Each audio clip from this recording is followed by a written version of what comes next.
Yeah, I almost got arrested. Let's talk about that.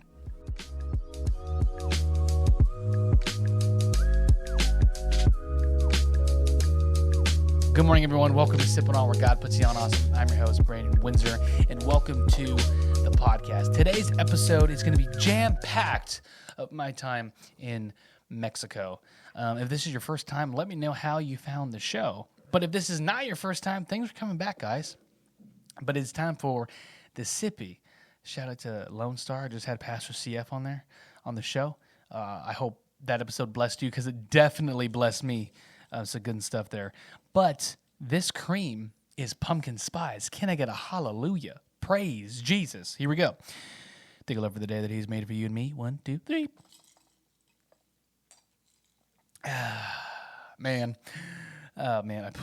I put way too much cream. That tastes actually kind of bad.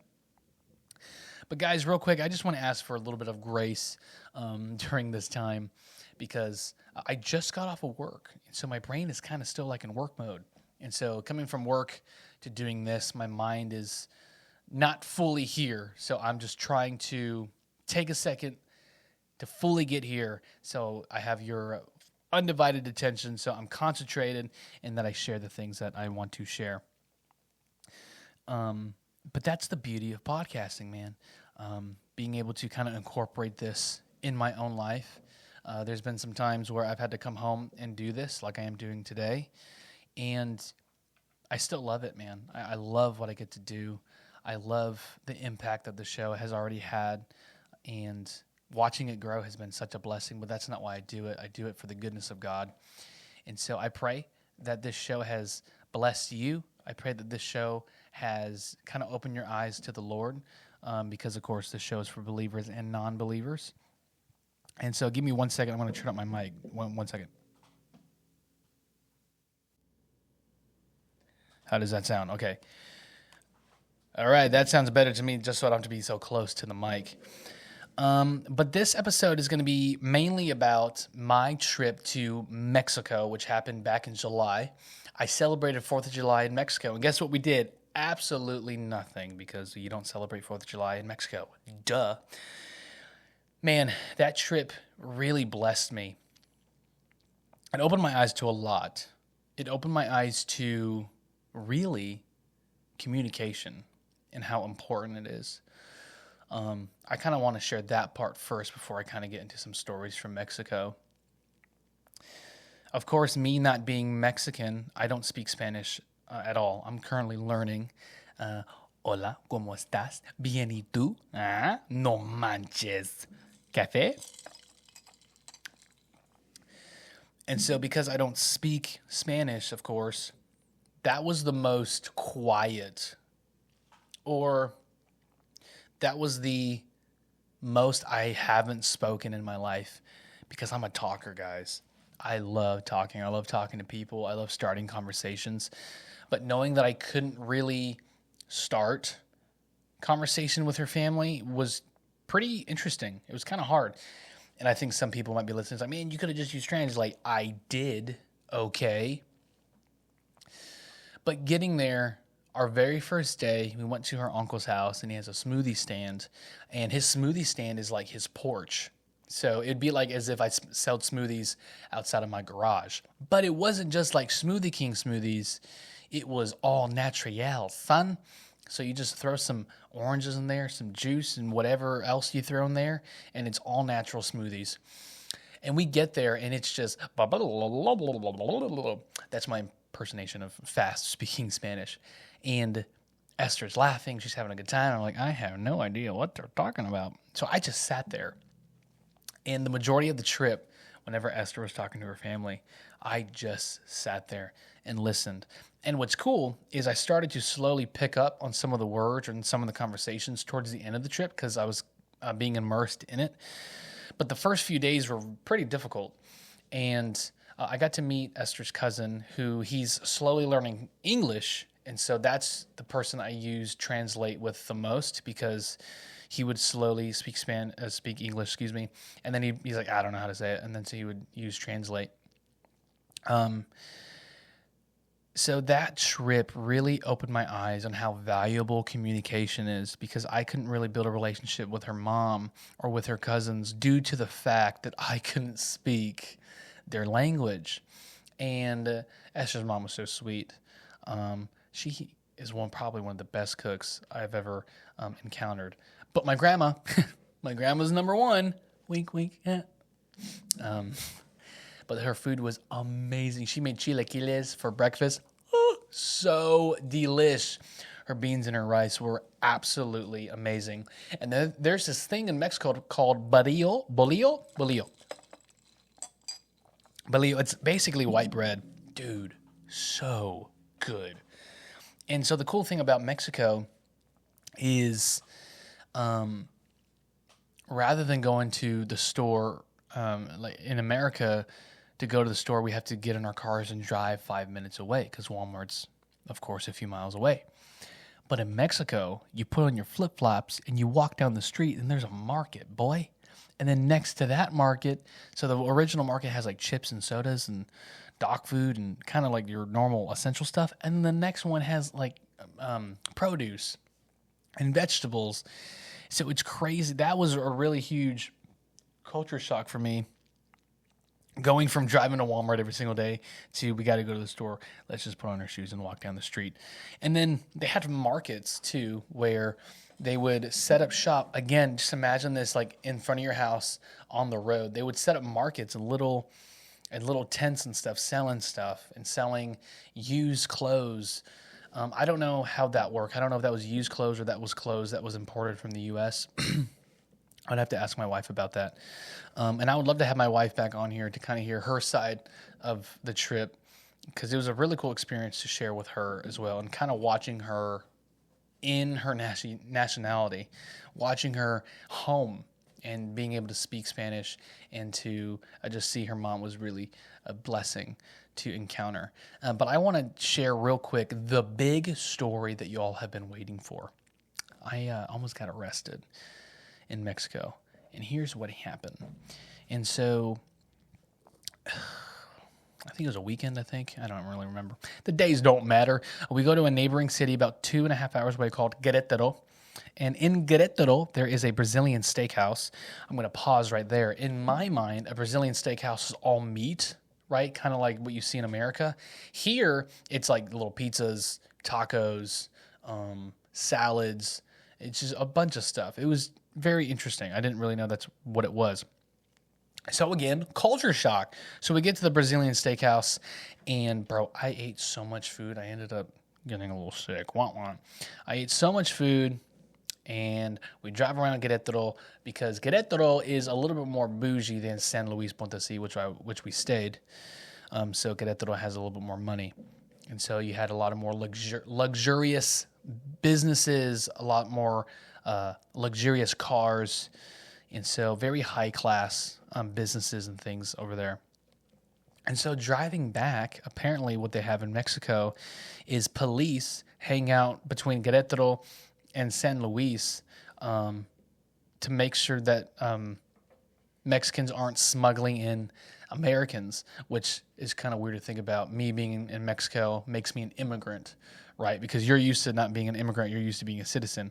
But the moment you cross a border, you're an immigrant. And that was a culture shock when I went to Guatemala, because they had a sign that says immigrants this way, and they were telling all the white people to go this way. And it was different. I was like, whoa, this is kind of weird. Like, I'm not a citizen right now. I am an immigrant. So we're driving, and apparently the police officers will pull over suspicious vehicles. So we were like a Suburban kind of looking thing, and apparently we looked suspicious, so they pulled us over. And the officer was like, "Who's that guy?" But he asked in Spanish, and I was like, "I don't speak Spanish, bro." I forgot to say what is it? No, man, I forgot how to say it. I don't speak Spanish. Man, it's probably gonna come to me later. But I was so nervous. I was like, "Oh my gosh, I don't speak any Spanish, bro. Like, I'm white." And so the officer ended pulling out Esther and her family out of the car except me. which made it a little bit more nerve-wracking because you know exactly who they're talking about. So I'm in the car, and genuinely in the moment, I wasn't too nervous. I was like, actually, this is kind of funny, because I knew I wasn't going to get arrested. But at the same time, I kind of was nervous. So it was just really weird. I don't really know how to explain what I was feeling. And so I'm sitting in the car. I know they're talking about me. My wife is on the phone with her grandfather who's trying to get a picture of my passport, but he's just having a hard time struggling. And my wife is having a hard time with the officer because she can't prove that she's from the U.S. because she doesn't have any documentation on her. And it was just a mess. And then finally, for some reason, by the grace of God, he was like, you know what? You guys are good to go. Praise God. And so he let us go. And then we ended up driving to the nearest gas station, and we just had a moment of relief. We were like, whoo! We laughed it off. We were like, that was a close call. Dude, you almost got arrested. I could not imagine, man, getting arrested in Mexico. That would have been nuts. And then I was told probably the bailout process would have been pretty easy because you just would have gone home, grabbed my paperwork, and then you would have just picked me up in jail and to show that I was a citizen or that I had my paperwork, meaning my passport and all that stuff. So it was crazy, yo. Like, knowing that I could have been stuck in a Mexican jail would have been pretty crazy because getting arrested in Mexico sounds funny, but like being a white man in a Mexican jail, you have no idea what they're going to do to you.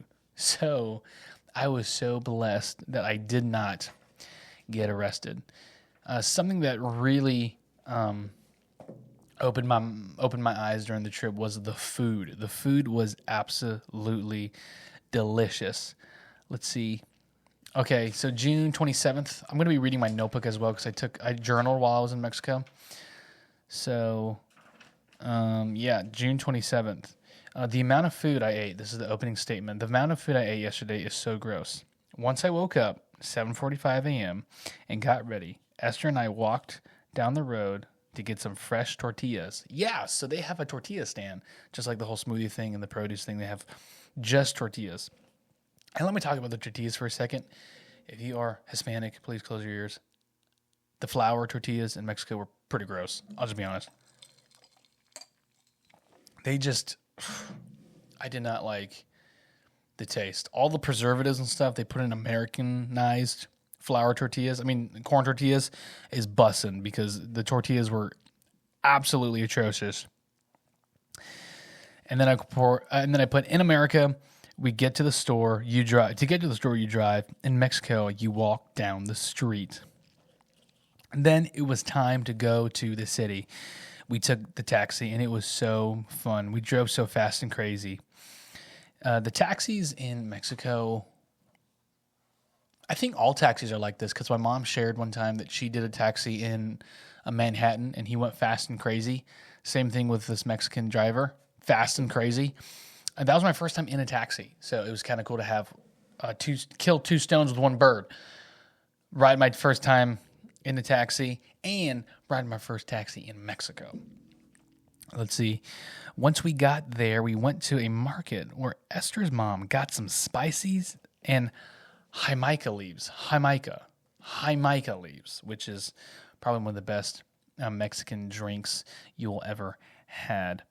I remember my buddy Sean and I had a tradition in Go. If we traveled, we'd buy each other mugs from each destination. Yep, you guessed it. I got Sean a mug. I did buy Sean a mug. When I was there, I remembered whenever we were in Go, we had this tradition where every time we would travel, we'd buy a mug from that destination. And for some reason, I wanted to kind of spark that thing up. And so I don't know if you've seen in some of my past episodes, but that Mickey Mouse mug, that was from Sean because he bought it for me at Disney World. Let's see. For lunch, I had a fresh torta, which is like a Mexican sandwich, which is basically, like I wrote, a Mexican sandwich. So yummy. The most beautiful part of my day was seeing downtown San Luis. Let me just tell you, bro. The architecture in Mexico is beautiful. The Catholic Church, and they have 1 million of them, in San Luis, but like the big main one downtown was beautiful. beautiful, as Jim Carrey would put it. We ended up going there a few days later, and we ended up walking into a funeral. It was a little weird. I took a picture and everything. I sent it to my buddy Sean. I was like, I just realized I just took a picture of some dude's funeral. Man, I felt pretty rude. I saw the Catholic church, and I'm reading my notebook again. It was beautiful. We walked inside, and they were having Mass. Oh, yeah, we got to see Mass. It was really cool. That was my very first time seeing a Catholic church Mass, and it was in Spanish. What a special moment. Oh, Esther and I got some ice cream.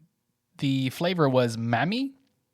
Once we went home, Esther's mom made us taco rojos, which means red taco. So delicious, man. Esther's mom's mom. Excuse me. Jeez Louise, my brain just went for a second. Esther's mom is one of the best cooks. Just kidding, my grandma is. I thought they were very sweet. Lastly, we walked down the road to get some elotes. They had some elote trucks by the church. And Esther asked a really good question. It kind of made me think, if people have like food trucks and stuff outside of church, if Jesus were there, would he flip the tables, because they made the church into a marketplace? So when she asked that, I was like, that's a good question. Yep. I didn't write anything June 29th because I did not feel good at all, because in the most PG version I can make it, I had some tummy issues. Wah, wah. The 28th was a crazy evening. Oh, yeah, this is when I got arrested. So we've already talked about that story. Yep. The 28th. Bear with me, y'all. I've already wrote this, okay? Esther and I spent the day with her aunt. Oh, boy, dude, this was awesome. We grabbed a taxi and went over to a different side of San Luis Potosí. Then we got some real, authentic street tacos. The best tacos I've ever had in my life are my grandma's. And these tacos. This dude just bought a trailer, built some stoves on it, parked it on the side of the road, and started making some tacos. So legit street tacos. I'm going to be reading my journal, and it says, I loved it because it was on the side of the road with a canopy covering the tables. Flies were everywhere. That added to the experience. Key Mexico ain't got nothing on real, authentic Mexican tacos. Key Mexico is a taco place in Shreveport. After that, we stopped by Tia's house for about 30 minutes. I got to talk to my dad briefly. Next, it was time to go on a bus ride. That was my first time riding a public bus, I think. Yeah, I don't think I've ever ridden a wow, that's a tongue twister. A public bus before this trip. Let's see. It took us about 45 minutes to get to Morales. This is where Esther's old high school is located. This was pretty funny.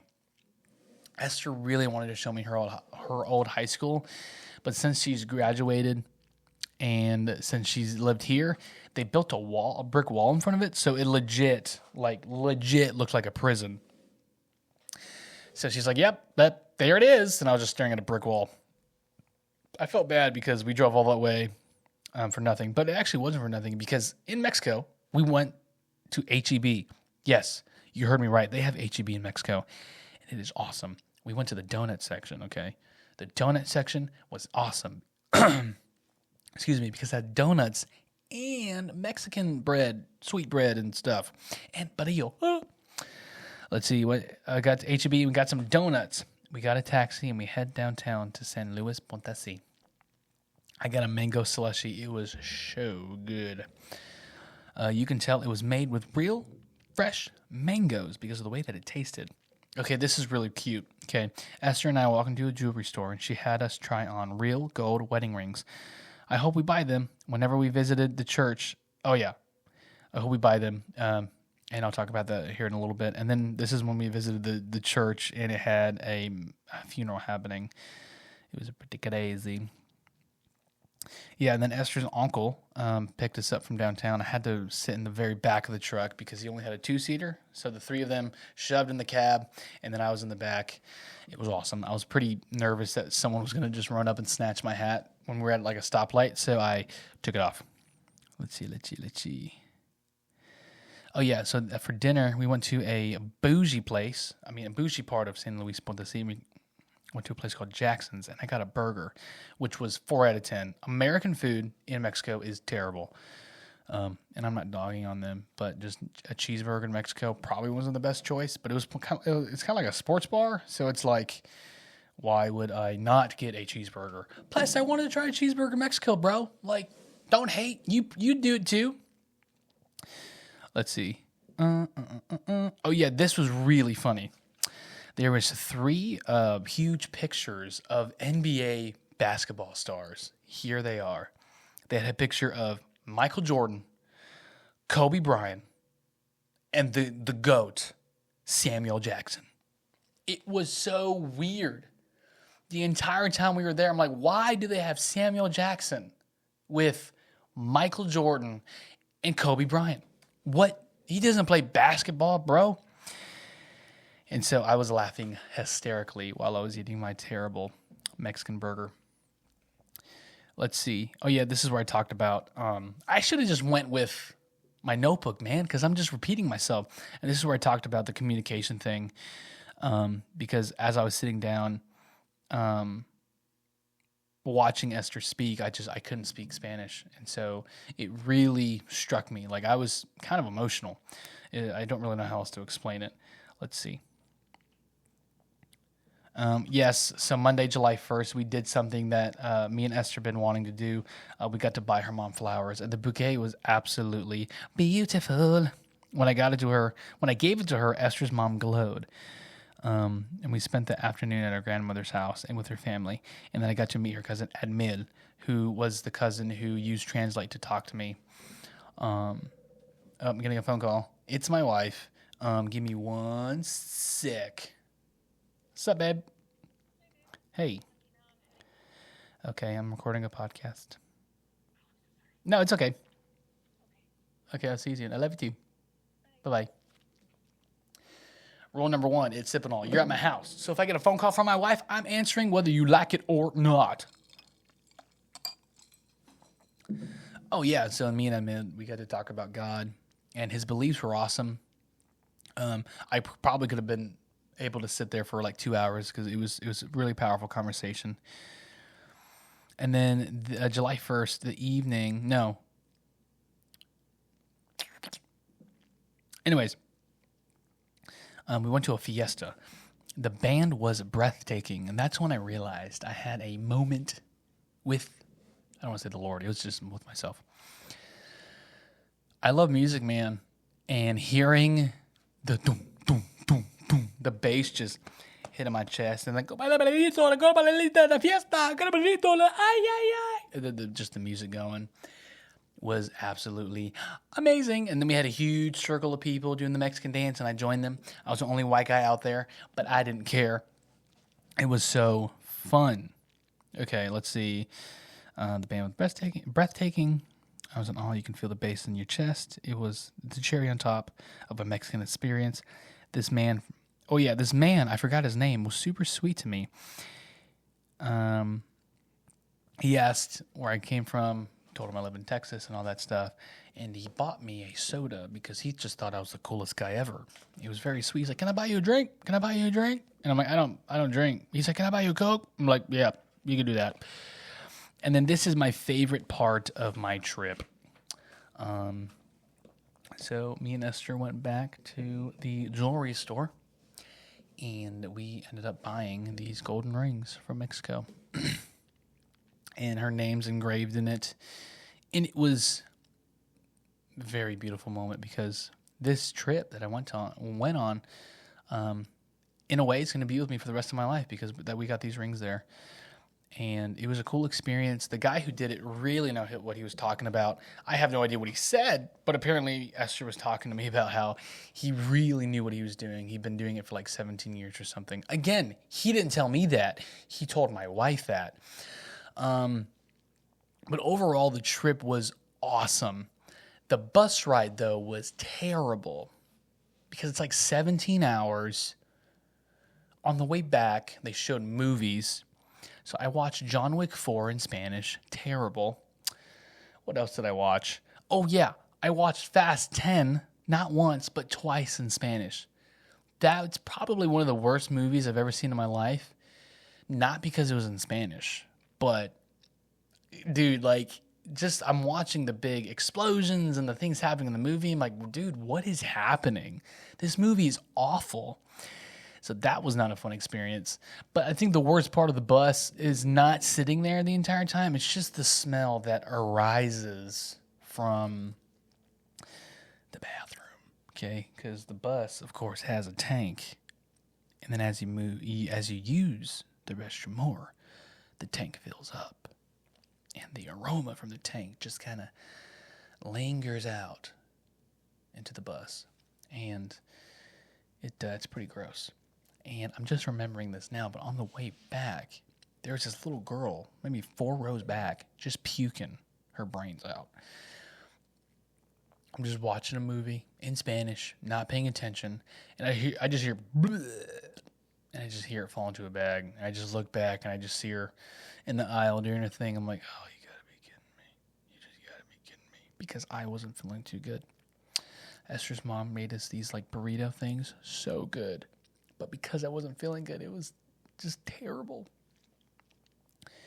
But overall, would I go to Mexico again? Absolutely not. Just kidding. I would love to go again. It was an amazing experience.